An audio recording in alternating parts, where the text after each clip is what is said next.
So how did Jerusalem become the capital of the Israelites? We first learn about the city of Jerusalem way back in the book of Genesis at the time of Abraham. Well, he was actually called Abram then. As he was making his way through the Promised Land, he came to the city of Salem. Most scholars believe that Salem is actually the earlier name for the city of Jerusalem. He was living peacefully in the land until several kings attacked and kidnapped Abram's nephew, Lot.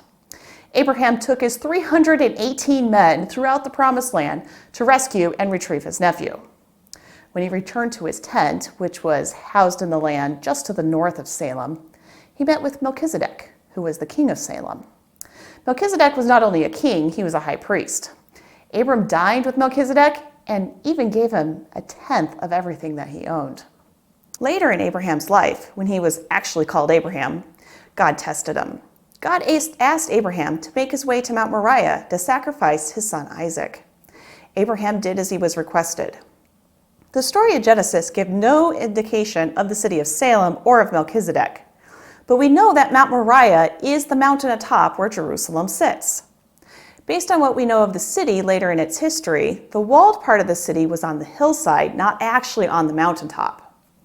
What we do know is that Abraham took Isaac to the top of Mount Moriah, where his actions foreshadowed the sacrifice of Jesus by the Father in Jerusalem years later. Yet God did step in at the last minute to provide a ram as an alternative sacrifice. Now, after the Israelites spent 400 years in Egypt, wandered the desert for 40 years, they eventually made their way back to the Promised Land. Joshua was now leading his armies against many of the cities. However, Jerusalem was not one that they captured. At this time, the city was under the control of a group of people called the Jebusites. God had told the Israelites to drive out all of the people, but the king of the Jebusites, along with 4 other kings, became fearful of the Israelites, so they proposed a treaty, and the Israelites bit.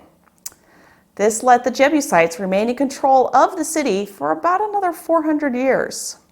Needless to say, God was not happy, and the Israelites paid the price for their decision. Once we make our way in history down to David, Jerusalem finally comes under the control of the Israelites. While David was growing up, before he became king, he lived in Bethlehem. Now, Bethlehem was 5 miles to the south of Jerusalem. At this time, Saul was king, and he made his capital in Gibeah, which is about 5 miles to the north of Jerusalem. So every time David went to serve Saul, he had to walk past the city of Jerusalem, which was still controlled by the Jebusites. Finally, David did become king. He didn't go after Jerusalem right away, but waited until his kingdom was settled before making his attack. He knew that others had tried to attack the city, but they were unsuccessful because of the combination of the natural hills and the city walls. But David came up with a cunning plan. The Jebusites' main supply of water was the Gihon Spring, which is outside of the city walls. They were able to access water from the spring through a well shaft that went from inside of the city walls down to the spring outside of the city walls. In the middle of the night, David took an elite force of men and had them crawl up the well shaft one by one to make their way into the city. Once they were inside of the city walls, the sleeping Jebusites didn't stand a chance. David made the city his new capital. He threw a huge party when he brought the ark and the tabernacle to sit on the city above on Mount Moriah. Thanks for joining me today.